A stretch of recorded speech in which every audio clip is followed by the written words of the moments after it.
Class 12th subject political science, समकालीन विश्व में राजनीति, अध्याय 2 दो ध्रुवीयता का अंत।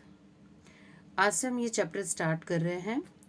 देखिए, इससे पहले जो हमने चैप्टर किया था उसमें हमने ये देखा था कि दो महाशक्तियां जो थी उन्होंने विश्व के विभिन्न हिस्सों पर जो है अपने प्रभाव के दायरे बढ़ाने लगी और धीरे धीरे पूर्वी गठबंधन और पश्चिमी गठबंधन के रूप में ये उभर के सामने आए, जहां हम देखते हैं कि पश्चिमी गठबंधन में अमेरिका और उससे संबंधित जो देश थे वो शामिल थे, और दूसरी तरफ हम देखते हैं कि जो पूर्वी गठबंधन था जिसकी अगुवाई जो थी वो सोवियत संघ ने की थी।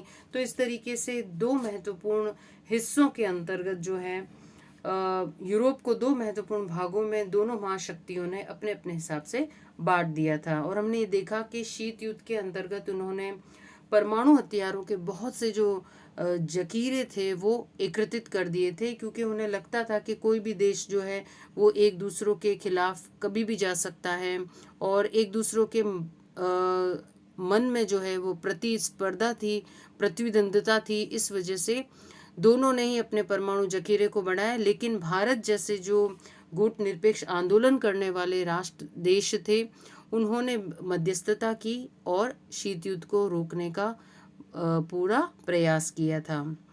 अब इसी टॉपिक को हम आगे बढ़ाते हुए आज हम दो ध्रुवीयता के अंत के बारे में पढ़ेंगे। हम देखते हैं कि इस चैप्टर में हम लोग क्या पढ़ेंगे।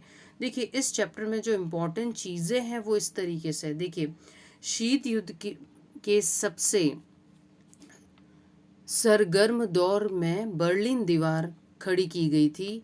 यह दीवार शीत युद्ध का सबसे बड़ा प्रतीक थी। 1989 में पूर्वी जर्मनी की आम जनता ने इस दीवार को गिरा दिया। इस नाटकीय घटना के बाद और भी नाटकीय और ऐतिहासिक घटनाक्रम जो है वो सामने आए थे, और इसकी परिणति दूसरी दुनिया के पतन और शीत युद्ध की समाप्ति में हुई थी। देखिए, हमें पता है कि जब द्वितीय विश्व युद्ध आया था तो जर्मनी को दो भागों में बांट दिया गया था। सैकड़ों कारीगर, व्यवसायी और जो लोग थे वो पूर्वी बर्लिन को छोड़कर धीरे धीरे जो है वो पश्चिम बर्लिन की ओर जाने लगे थे। एक ये भी बहुत महत्वपूर्ण कारण था जहां बर्लिन की दीवार जो है वो बनानी पड़ी थी, और इसी प्रवासन को रोकने की कोशिश की गई थी कि कहीं पूर्वी बर्लिन के जो बड़े बड़े डॉक्टर, इंजीनियर, सैकड़ों जो व्यवसायी है, कहीं वो छोड़कर दूसरी जो हिस्सा है जर्मनी का वो पश्चिमी बर्लिन की ओर ना चले जाए, इसलिए दीवार खड़ी कर दी गई थी। और ये जो बर्लिन की दीवार कहलाई गई, और इसी बर्लिन की दीवार को जो है वो 1989 में आम जनता का बहुत ही अधिक विरोध हुआ और इस दीवार को बाद में तोड़ दिया गया। दूसरे विश्व युद्ध के बाद विभाजित हो चुके जर्मनी का अब एकीकरण हो गया। देखिए, जो पहले बटी हुई जो जर्मनी थी, और अब जैसे ही जर्मनी का विभाजन होकर नाटकीय रूप से जब बर्लिन की दीवार बनी, आम जनता का विरोध हुआ, उस दीवार को तोड़ा गया, उसके बाद में जर्मनी का एकीकरण हो गया।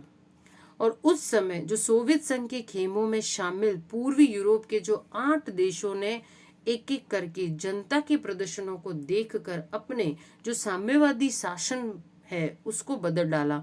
ये हम पूरे चैप्टर के अंदर पढ़ेंगे कि कैसे सोवियत संघ के खेमे में कौन कौन से पूर्वी यूरोप के लोग ऐसे थे जो कि जनता के विरोध के बाद में अपनी जो उस समय जो इन्होंने साम्यवादी शासन व्यवस्था चलाई थी उसको उन्हें छोड़ना ही पड़ा।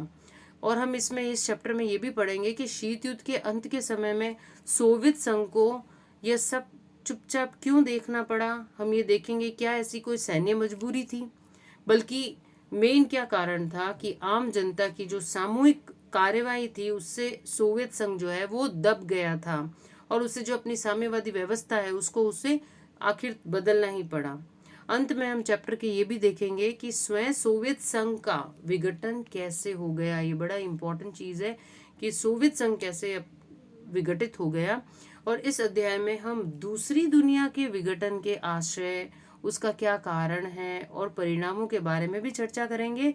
और हम यह भी चर्चा करेंगे कि सोवियत शासन के पतन के बाद दुनिया के इस हिस्से में क्या हुआ और अब इन देशों से भारत के रिश्ते जो है वो कैसे हैं। तो इस चैप्टर के अंदर जो है दो ध्रुवीयता के अंत के अंदर ये इंपॉर्टेंट पॉइंट्स जो है हम परिचय के अंतर्गत देखते हैं और इस पूरे चैप्टर में हम पढ़ेंगे।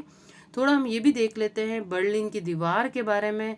देखिए आपको ये डायग्राम दिया गया है, इसको आप अच्छे से देखें अपने चैप्टर को जब आप शुरू करें। तो ये भी एक बहुत ही महत्वपूर्ण घटनाक्रम था, इसके बारे में आप ज़रूर देखें। इसमें पिक्चर्स दिखाई दे रही है कि जैसे लोग जो है वो जर्मनी के एकीकरण के लिए जो है बर्लिन की दीवार को में छेद करते हुए, और दूसरी तरफ जो है दीवार भी दिखाई दे रही है कि किस तरीके की दीवार बनी हुई है। अब देखिए बर्लिन की दीवार पूंजीवादी दुनिया और साम्यवादी दुनिया के बीच विभाजन का एक प्रतीक थी। 1961 में बनी यह दीवार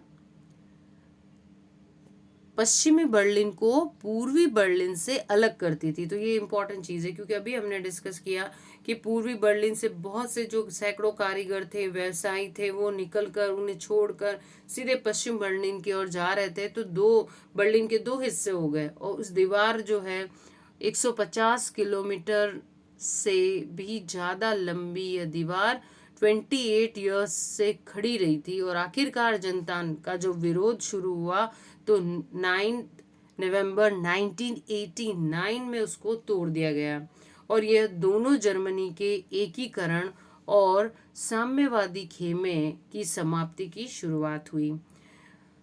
और ये जो डायग्राम है इसको आप अच्छे से देखिए, जो कि चित्र जो है वो फेडरिक रैम और यूनिवर्सिटी ऑफ यूटा से साभार है। तो हमने देखा इंट्रोडक्शन इस चैप्टर का क्या है, इसी टॉपिक को हम आगे बढ़ा रहे हैं। देखिए टॉपिक है सोवियत प्रणाली क्या थी। देखिए इस टॉपिक के बारे में हम पढ़ते हैं कि सोवियत प्रणाली क्या थी, और साथ में सोवियत संघ के जो नेता है उनके बारे में स्पष्ट दिया गया है, व्लादिमीर लेनिन। और ये पार्टी के कम्युनिस्ट पार्टी के संस्थापक के रूप में देखे गए। 1917 की जो रूसी क्रांति थे उनके वो नायक भी रह चुके हैं। आप चाहें तो क्लास 9th का रूसी क्रांति चैप्टर जो है उसको पढ़ सकते हैं। आपको इस पार्ट को पढ़ने में बहुत हेल्प मिलेगी, बेसिक आपका वहीं से वापस से एक बार रिकॉल हो जाएगा। और क्रांति के बाद सबसे मुश्किल दौर में सोवियत समाजवादी गणराज्य के संस्थापक, अध्यक्ष और मार्क्सवाद के असाधारण सिद्धांतकार और उसे अमली जामा पहनाने के महारथी कहलाते हैं, और पूर्वी दुनिया में साम्यवाद के प्रेरणा स्रोत भी कहलाते हैं। तो इनके इंट्रोडक्शन में हमने पढ़ लिया। अब हम आगे पढ़ रहे हैं कि सोवियत प्रणाली क्या थी।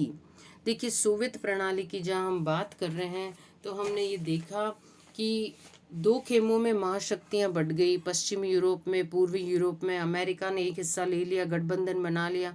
दूसरा पूर्वी यूरोप जो है वो वहाँ चला गया। हमें पता है अमेरिका जो है उसमें पूंजीवादी व्यवस्था जो है वो अधिक होती है, क्योंकि हम मानते हैं कि पूंजीवादी में होता क्या है कि अमीर बहुत अमीर हो सकता है और गरीब बहुत ही गरीब हो जाता है। तो हम कहेंगे अमीरी गरीबी के बीच में एक खाई पटी हुई रहती है। तो इस तरीके से अमेरिका की पूंजीवादी व्यवस्था रही। और वैसे ही जैसे पश्चिमी हम अगर पूर्वी यूरोप की बात करते हैं तो यहाँ जो है समाजवादी या साम्यवादी व्यवस्था जो है उस पर ज़्यादा ध्यान दिया गया, जो कि सोवियत संघ की अगुवाई में बनाया हुआ जो गठबंधन थे उससे रिलेटेड जो भी उनके देश थे इम्पोर्टेंट। तो दो तरीके की प्रणाली हम देखते हैं। देखिए समाजवादी सोवियत गणराज्य, फिर अब यहाँ रूस जिसकी बात हो रही है, 1917 की समाजवादी क्रांति के बाद अस्तित्व में आया था। यह प्रगति पूंजीवादी व्यवस्था के विरोध में हुई थी। यह पूंजीवादी व्यवस्था जो है वो अमेरिका की है और समाजवाद के आदर्शों और समता मूलक समाज की जरूरत से प्रेरित थी। अब अपन समाजवाद की बात करते हैं तो हम देखिए साम्यवाद या समाजवाद के अंतर्गत होता क्या है कि जो पावर है वो केंद्र के पास में होता है। सारा पावर, जो भी इस पावर होगा वो सरकार के पास होगा। मतलब कि जैसे अमेरिका के अंदर पूंजीवादी व्यवस्था रहती है कि अमीर और गरीबी के बीच में खाई बहुत रहती है। लेकिन यहाँ क्या है, समाजवादी के अंतर्गत जो संसाधन है उसका जो बंटवारा है वो सरकार के हाथ में है यहाँ समाजवादी के अंदर। मतलब समाज के अंतर्गत क्या है यहाँ कि व्यक्ति को महत्व नहीं दिया जा रहा है, यहाँ पर ऐसे समाज की कल्पना की जा रही है जहाँ पे संसाधन सभी के पास में होने चाहिए और सब समानता के सिद्धांत पर कार्य करें। तो देखिए, समाजवाद के आदर्शों और समता मूलक समाज की जरूरत से प्रेरित थी। यह मानव इतिहास में निजी संपत्ति की संस्था को समाप्त करने और समाज को समानता के सिद्धांत पर सचेत रूप से रचने की सबसे बड़ी कोशिश थी। मतलब व्यक्ति की इंपॉर्टेंस नहीं है यहाँ। सोवियत संघ ने क्या किया, यहाँ पर इंपॉर्टेंस किसको दी गई है, समाज को दी गई है। तो ऐसा करने में सोवियत प्रणाली के निर्माताओं ने राज्य और पार्टी की संस्था को प्राथमिकता महत्व दिया। अब यहाँ अगर इसी प्रणाली को फॉलो करना है तो यहाँ पे ज़रूरी हो गया कि सारा जो कंट्रोल है वो राज्य के पास में हो। जो भी एक पार्टी बनाई जाए उस पार्टी की जो संस्था है उसके हाथ में ये सब चीज़ें होनी चाहिए। सोवियत राजनीतिक प्रणाली की धुरी कम्युनिस्ट पार्टी थी। तो यह जो पार्टी थी वो थी धुरी कम्युनिस्ट पार्टी। इसमें किसी अन्य राजनीतिक दल या विपक्ष के लिए जगह नहीं थी। मतलब क्या होता है, अगर अपन लोकतांत्रिक व्यवस्था की बात करते हैं तो यहाँ हम देखते हैं बहुत सी पार्टी होती है जो कि विपक्ष में भी बैठती है, लेकिन यहाँ ऐसा नहीं है। संसाधन सरकार के हाथ में है, केंद्रीकरण पावर सरकार के हाथ में है, और ये सरकार जो है उसकी एक पार्टी है, वो कम्युनिस्ट पार्टी है, दूसरे कोई भी विपक्षी दल नहीं है। अर्थव्यवस्था योजनाबद्ध है और राज्य के नियंत्रण में थी। तो यहाँ की इकोनॉमी की हम कहेंगे अर्थव्यवस्था कैसी थी, देखिए यहाँ की जो अर्थव्यवस्था थी प्लान्ड थी, पूरी योजनाबद्ध थी कि क्या करना है, कैसे करना है, किस तरीके से करना है, और जो टोटल कंट्रोल जो था वो राज्य के हाथ में था। दूसरे विश्व युद्ध के बाद पूर्वी यूरोप के देश सोवियत संघ के अंकुश में आ गए थे। सोवियत सेना ने इन्हें फांसीवादी ताकतों के चुंगल से मुक्त कराया था। इन सभी देशों की राजनीतिक और सामाजिक व्यवस्था को सोवियत संघ की समाजवादी प्रणाली की तर्ज पर ढाला गया था, और इन्हें ही समाजवादी खेमे के देश या दूसरी दुनिया कहा गया। और इस खेमे का नेता जो था वो समाजवादी सोवियत गणराज्य था। देखिए, दूसरी दुनिया जो थी वो उसके अगर अपन बात करते हैं तो उसके अंदर क्या थी कि दूसरी दुनिया के अंदर था कि समानता के पक्ष में थी दूसरी दुनिया, और वो समाजवादी दुनिया कहलाती थी एक तरीके से। और इसकी नेता कौन थी, सोवियत संघ जो है इसका नेता था। तो हम ये देखते हैं कि यहाँ जो स्वामित्व जो है, संपूर्ण जो स्वामित्व है वो राज्य सरकार के पास में है, नियंत्रण भी राज्य सरकार के पास में था। और जब दूसरा विश्व युद्ध हुआ तो उसके बाद में जो पूरा जो पूर्वी यूरोप है जो कि सोवियत संघ के कब्जे में था, तो यहाँ पर सोवियत संघ के अंकुश में आ गया टोटल। उससे रिलेटेड जो भी दूसरे देश भी थे, तो यहाँ पर पूरा जो हम कहेंगे आधिपत्य जो था वहाँ पर वो था सोवियत संघ का। अब हम देखते हैं कि सोवियत सेना उस समय जो है फांसीवादी ताकतें थी, तो उनको भी सोवियत सेना ने क्या किया, अपने चुंगल से फांसीवादी जो ताकतों के चुंगल से उनको मुक्त करवाया, जो भी दूसरे देश जो इसके साथ जुड़े हुए थे। तो इन सभी देशों की जो राजनीतिक और सामाजिक व्यवस्था को सोवियत संघ की समाजवादी प्रणाली की तर्ज पर ढाला गया था। यहाँ जहाँ पर फांसीवादी ताकतों को के चुंगल से कई देशों को मुक्त करा गया, तो उन पर सोवियत सेना के द्वारा, या हम कहेंगे कि राजनीतिक और सामाजिक व्यवस्था को सोवियत संघ ने उन देशों की समाजवादी प्रणाली के तर्ज पर धीरे धीरे ढाल दिया।